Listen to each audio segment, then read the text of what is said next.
Selamat malam pemirsa, Firly Bahuri telah ditetapkan sebagai tersangka dalam kasus dugaan pemerasan terhadap mantan Menteri Pertanian Syahrul Yassin Limpo.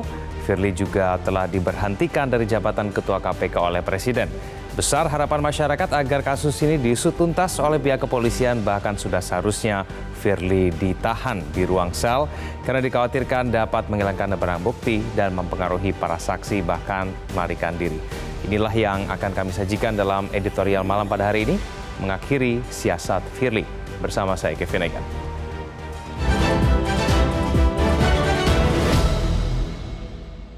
Mengakhiri siasat Firly.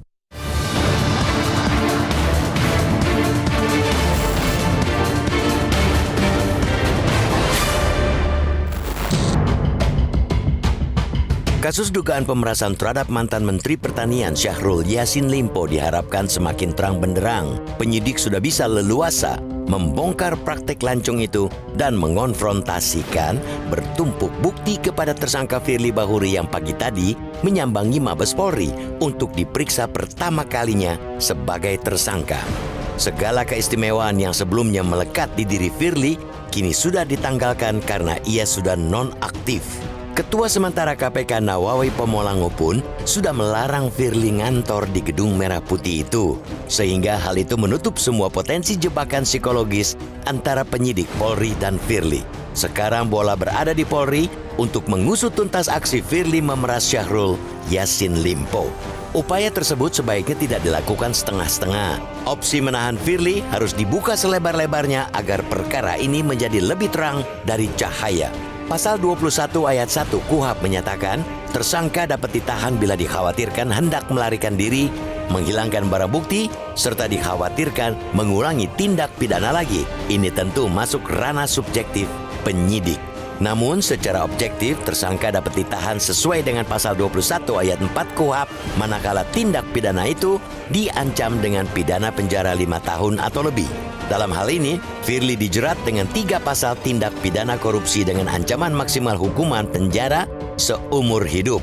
Artinya, secara objektif, Purnawirawan Jenderal Bintang 3 itu masuk kategori untuk ditahan. Penahanan terhadap Firly semakin urgen mengingat pemerasan merupakan puncak atau embahnya kejahatan korupsi dari 30 bentuk korupsi yang terbagi ke dalam 7 kategori. Nalar sayat publik seperti diobrak-abrik menyaksikan pucuk tertinggi lembaga anti rasuah malah dengan leluasanya berada dalam puncak kejahatan korupsi. Ini tentu tidak bisa dibiarkan sehingga upaya menahan Firly dan mengusut tuntas kasus ini menjadi satu-satunya pilihan. Publik berharap penyidik yang bertugas di lantai 6 Direktorat Tindak Pidana Korupsi atau Ditipidkor Bareskrim Polri tidak mengulur-ngulur penahan tersebut. Apresiasi akan diberikan setinggi-tingginya karena penyidik berani bertindak sesuai KUHP. Pada akhirnya, hukum harus menjadi alat yang menghadirkan kebenaran. Tidak ada satupun di Republik ini yang bergerak di atas hukum.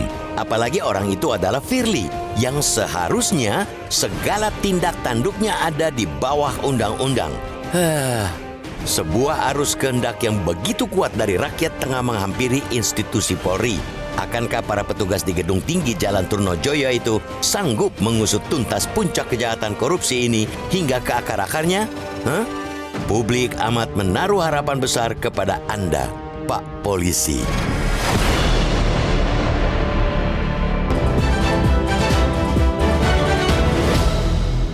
Ya pemirsa, untuk membahas tema kita pada malam hari ini kita sudah bersama dengan anggota Dewan Redaksi Media Group, Arief Suditomo. Mas Arief, selamat malam Mas Arief. Malam Egan. Apa kabar Mas Arief? Alhamdulillah. Mas Arief, akhirnya kita mendapatkan jawaban setelah menunggu kurang lebih selama 11 jam lebih ya pemeriksaan Firly Bahuri pada hari ini. Akhirnya Firly tidak ditahan. Mengejutkan atau tidak Mas Arief? Sama sekali tidak kaget ya dengan situasi ini. Kenapa? Karena kita semua tahu, kita semua sadar bahwa Polri itu punya pace, punya tempo yang berbeda dengan KPK. Sehingga waktu KPK, kalau kita lihat bagaimana setiap orang yang menjadi tersangka itu tidak lama kemudian pasti masuk dan ditahan.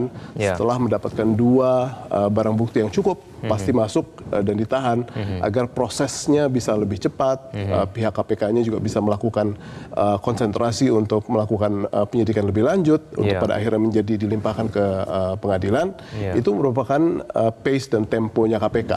Tetapi dengan Polri kita tidak bisa mempunyai ekspektasi yang sama.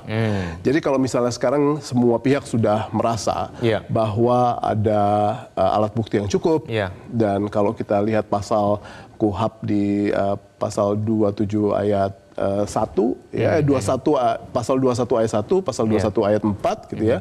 Ya kita tidak bisa mengharapkan bahwa pace dan temponya Polri itu sama dengan KPK itu saja. Jadi kalau ditanya kaget atau tidak, sama sekali tidak. Ya, tapi kan ini kan yang jadi tersangka ini kan Ketua KPK ya, Mas Arief ya. Ada banyak dorongan supaya kemudian Ketua KPK ini yang sekarang sudah nonaktif segera ditahan karena ada kekhawatiran kemungkinan menghilangkan barang bukti, mempengaruhi saksi, mungkin kabur ke luar negeri. Betul. Apakah kemudian hal-hal itu tidak diperhatikan oleh penyidik sehingga kemudian memilih untuk tidak menahan Firly sekarang begitu? Bagaimana? Betul.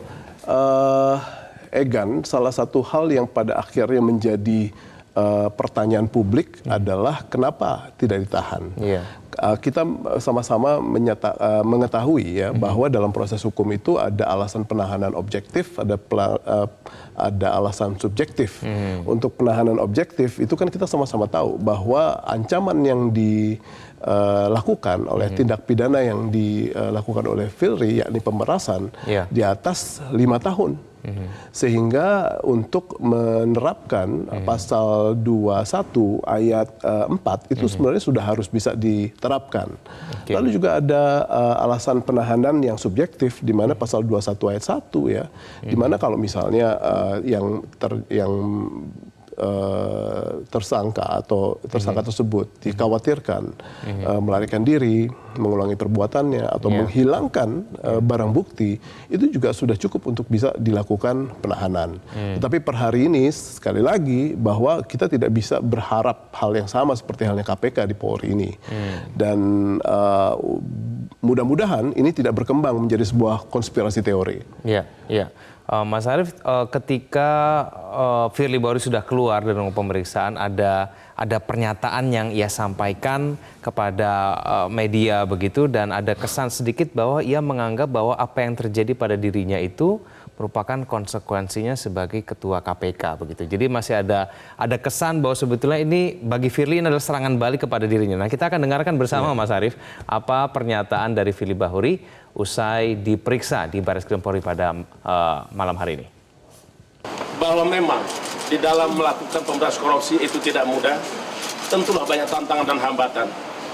Bahkan jiwa raga harus kita korbankan.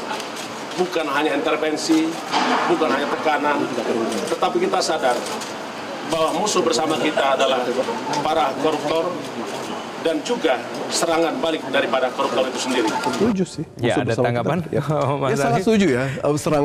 Serangan balik koruptor itu memang ada ya.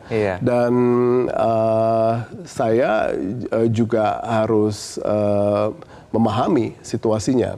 Tapi sekarang kalau misalnya definisi koruptor itu siapa gitu loh. Kan bukan berarti itu mengeksklud dirinya ya. Jadi meskipun sekarang kita harus memahami bahwa ada azas praduga tidak bersalah, bahwa kalau kita sekarang memahami bahwa tugas KPK itu tidak ringan, ya betul. Dan kalau misalnya ada istilah koruptor itu melakukan serangan balik, pasti ada gitu ya. Nah sekarang siapa yang melakukan serangan balik dan siapa yang bertahan itu semuanya bisa kita kasih label. Dan dalam hal ini kalau misalnya Pak Firly secara sepihak memberikan label pada dirinya adalah orang yang mendapatkan serangan balik, ya kita lihat saja pada prosesnya. Karena kalau Polri sudah menyatakan penyidikan dimulai, pasti sudah ada minimal 2 barang bukti. Dan sekarang kita tinggal tunggu bersama seberapa jauh Polri itu bisa memiliki sebuah kecepatan dan sebuah keberanian untuk lebih patuh kepada KUHAP ya, karena di KUHAP itu sebenarnya apa-apa saja yang sudah dibutuhkan untuk terjadinya proses penahanan itu sudah masuk semua. Jadi jangan sampai proses ini di mana pada akhirnya Firly tidak dilakukan penahanan atas dirinya, itu menciptakan sebuah pembahasan baru ya, karena kita tahu banyak sekali kabar-kabar yang terkait dengan intervensi terhadap KPK itu berlangsung.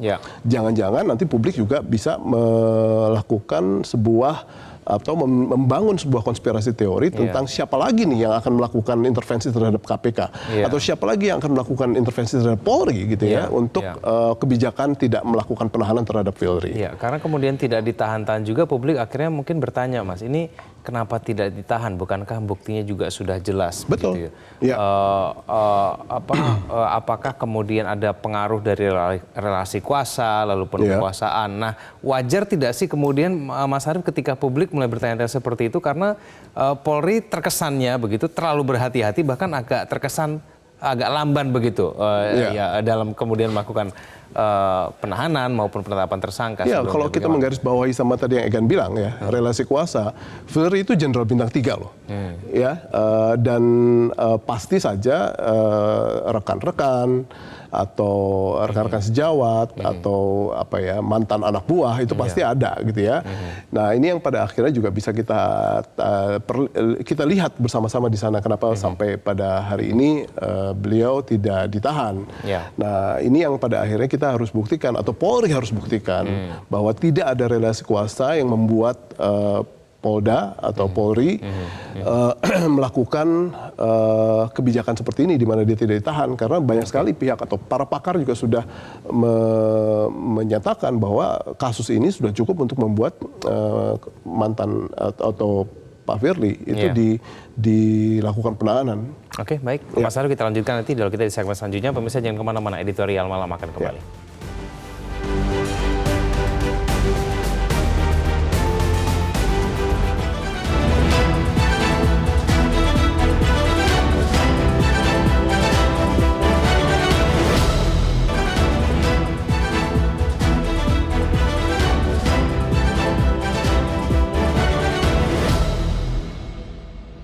Saya berharap dan meminta pada penyidik Polda untuk melakukan penahanan, karena sebelumnya tidak kooperatif. Dipanggil 2 kali, bahkan tidak ditangkap, itu kan sudah tidak kooperatif. Itu kan. Alasan penahanan kan terutama kan memang lebih dari 5 tahun, itu objektifnya. Subjektifnya takut melarikan diri, mempengaruhi saksi, kan masih bisa mempengaruhi saksi. Kemudian ya tidak kooperatif. Gitu. Jadi ini menurut saya demi keadilan ya dilakukan penahanan. Saya berharap dan meminta Mas Arief, bagi orang-orang, bagi publik yang mendorong Polri untuk segera melakukan penahanan, mengatakan ini harus segera ditahan karena dalam proses pemeriksaan sebelumnya ada perilaku Firly yang menunjukkan ia tidak kooperatif begitu. Nah, harus segera ditahan supaya kemudian perilaku itu tidak kembali ditunjukkan. Nah, ini bagaimana, Mas? Masalahnya pihak Polda, penyidik Polda itu tidak menganggap itu sebagai sebuah aksi yang aksi yang tidak kooperatif gitu ya. Kalau di KPK dipanggil sekali nggak datang, 2 kali nggak datang, dijemput. Tapi di polisi kan ternyata tidak seperti itu. Dan sekali lagi yang saya sampaikan bahwa ini adalah proses pemeriksaan terhadap atau penyidikan terhadap seorang jenderal polisi berbintang 3. Gitu ya. Jadi ini bukan hal yang mudah karena mungkin ada hal-hal yang sifatnya inferioritas dalam tim penyidik dalam melaksanakan proses ini. Dan sebenarnya kalau kita lihat pihak Polda atau para penyidik Polda tidak harus terlalu khawatir lagi gitu ya. Pertama, Pak Firly itu memang sudah bukan lagi ketua KPK gitu ya.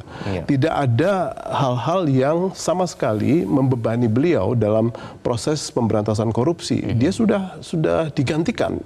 Dan itu seharusnya menjadi salah satu pertimbangan untuk pada akhirnya membuat pihak Polda atau para penyidiknya melakukan proses penahanan. Dengan demikian, seperti halnya yang dilakukan KPK, apabila penahanan dilakukan, para penyidik akan jauh bisa lebih melakukan percepatan terhadap proses penyidikan ini.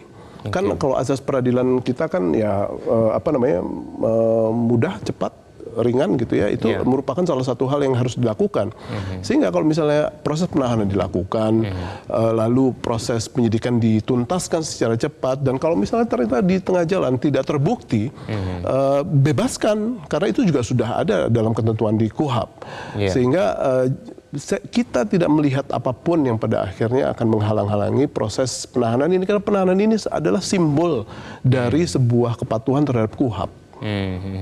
Mas Arief, ada yang mengatakan juga bahwa melakukan penahanan Firly itu hanya masalah keberanian dan masalah kemauan saja, karena buktinya sudah cukup kuat sebetulnya untuk melakukan penahanan. Buktinya juga sudah cukup kuat untuk melakukan tersangka. Ketika itu publik mendorong segera dilakukan tersangka, tapi kan kita juga masih harus menunggu itu prosesnya sampai akhirnya kemudian diumumkan pada jam 12 malam kan waktu itu. Mas Arief, ini bagaimana menurut Anda? Saya sih berharap Pak Karyoto itu tidak memiliki inferioritas sama sekali ya, dan saya tahu bahwa Polri seharusnya memiliki wibawa yang jauh lebih tinggi daripada hanya seorang ketua KPK yang berada seorang individu yang sedang berperkara dan sedang disidik. Dan ini merupakan sebuah proses di mana kita semua melihat apabila pada akhirnya dia memang benar-benar menjadi seorang tersangka yang memang layak untuk diajukan ke pengadilan, ya buktikan di pengadilan. Tapi apabila memang kita menemukan memang pada akhirnya tidak terbukti atau segala macam, bisa segera dibebaskan. Dan ini merupakan salah satu hal yang sebenarnya menjadi harapan publik ya, untuk melihat bagaimana kita bisa melaksanakan proses pemberantasan korupsi itu dengan penuh keberanian dan sehingga menghindarkan pemikiran-pemikiran atau pembahasan-pembahasan di publik yang tidak proporsional. Ingat Egan, ini adalah salah satu momen di mana kita sebentar lagi melakukan proses tahapan yang penting dalam pemilihan umum. Dan segala sesuatu itu bisa dikait-kaitkan dengan berbagai macam hal yang terkait dengan pemilihan umum, dan kalau misalnya ini masih juga membumbui proses pemilihan umum, saya pikir ini menjadi sangat-sangat tidak produktif. Mas Arief, meskipun Firly Bahuri tidak lagi menjabat sebagai ketua KPK, keistimewaannya sebagai ketua KPK sudah dicabut begitu, tapi kan ia adalah Jenderal Bintang 3 ya.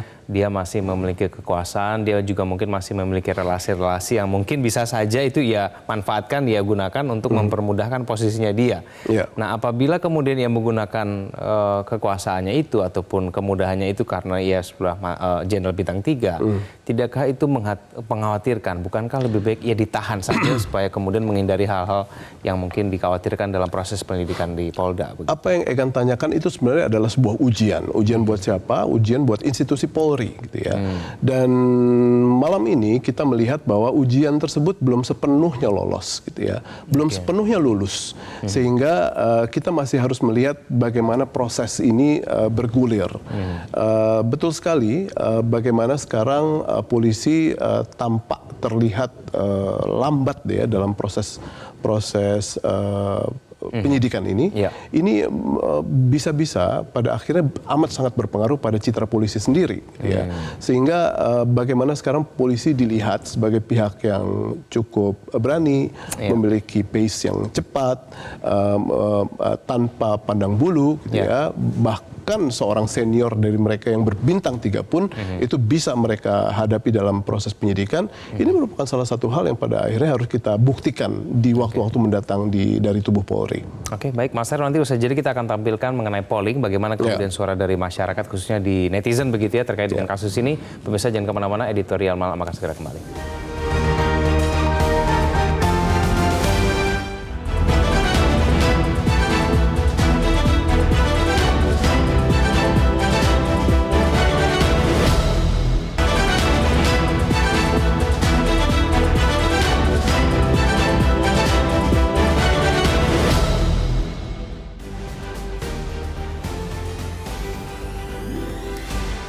Mas Arief dan juga pemirsa, ini adalah hasil polling yang kami tampilkan di layar kaca Anda melalui sejumlah akun media sosial Metro TV. Dengan pertanyaan, mampukah polisi mengusut kasus Firly Bahuri dengan tegas hingga tuntas? Ternyata yang memilih tidak mampu sebanyak 69%. Oh, agak pesimistik ya. Pesimis, Mas. Lalu kemudian di akun media sosial X atau Twitter begitu ya, dengan pertanyaan yang sama, jumlahnya juga tidak berbeda, Mas Arief dan pemirsa, 64% menyatakan tidak mampu. Hanya 36% yang kemudian menyatakan mampu. Bukankah ini sebenarnya sedikit tanda begitu ya, indikator bahwa sebetulnya publik sudah mulai kehilangan kepercayaan nih Mas Arief terhadap Polri? Bagaimana? Sekali lagi ini adalah ujian. Ya, kalau misalnya ini diresapi atau dipahami dengan amat sangat baik oleh Polri dalam proses mereka untuk menegakkan bukan hanya citra gitu ya, tapi juga sebuah harapan masyarakat tentang keberadaan Polri yang pengayom, yang menjadi pelindung. Dan ini merupakan salah satu hal yang memang kita butuhkan gitu ya. Seharusnya yang bilang mampu itu adalah yang 69% itu gitu ya. Sementara yang 30-an persen itu adalah orang-orang yang pesimis yang menjadi minoritas. Dan ini yang pada akhirnya kita harapkan itu menjadi sebuah hal yang dipahami oleh Polri dan dibalik oleh mereka untuk segera melakukan hal yang mereka harus lakukan terhadap Firly Bahuri. Ya, tapi apakah kemudian kasus ini bisa kita jadikan cerminan dari kinerja Polri dalam periode waktu yang lama, Mas Arief? Ini kan kalau kita bicara mengenai kepercayaan publik kepada Polri kan sebetulnya sudah cukup meningkat ya sejak kasusnya Ferry Sambo, lalu kemudian ada Teddy Minahasa, begitu kan? Bagaimana kemudian Polri bisa mengusut jenderal-jenderalnya sendiri begitu? Nah ini sekarang dihadapkan dengan mantan jenderalnya bintang 3 begitu. Apakah kemudian dengan kasus Firly ini saja cukup bisa membuat publik itu kepercayaannya runtuh begitu terhadap Polri? Bagaimana menurut Anda? Itu yang kita semua tidak kita harapkan ya. Bagaimana proses Ferry Sambo, Teddy Minahasa itu kan merupakan sebuah kasus-kasus di mana pressure dari publik itu menjadi salah satu elemen yang amat sangat mengemuka. Dan mohon maaf. Itu semua harus menjadi bagian dari yang sekarang kita hadapi juga. Dengan kasus Firly Bahuri. Sehingga kalau sekarang publik ingin membantu Polri, kita bikin Polri atau institusi Polri sebagai sebuah institusi yang percaya diri. Dan menjadi pihak yang didukung publik untuk melakukan hal yang benar. Dan itu yang harus kita lakukan bersama-sama. Mas Arief, kalau melihat tadi hasil polling tadi, tampaknya publik mungkin berharap bahwa penahanan itu dilakukan pada hari ini begitu ya. Apakah kemudian ketika tidak ditahan lalu kemudian publik itu akan semakin ragu begitu kepada kinerja Polri khususnya dalam mengusut kasus ini begitu? Seharusnya sih tidak ya.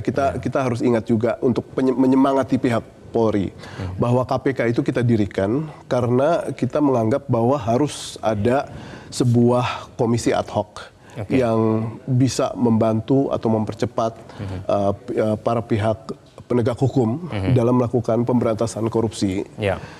Dan untuk itulah KPK ada. Sehingga kalau misalnya sekarang kita lihat, ini adalah kesempatan Polri untuk melakukan pembuktian kepada publik.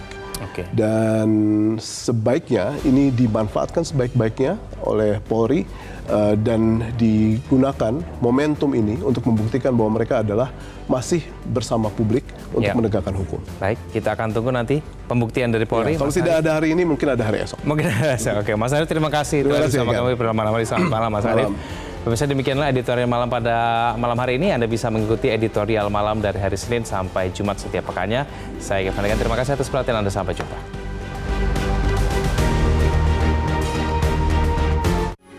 Metro TV. Jelajahi cara baru mendapatkan informasi. Download Metro TV Extend sekarang.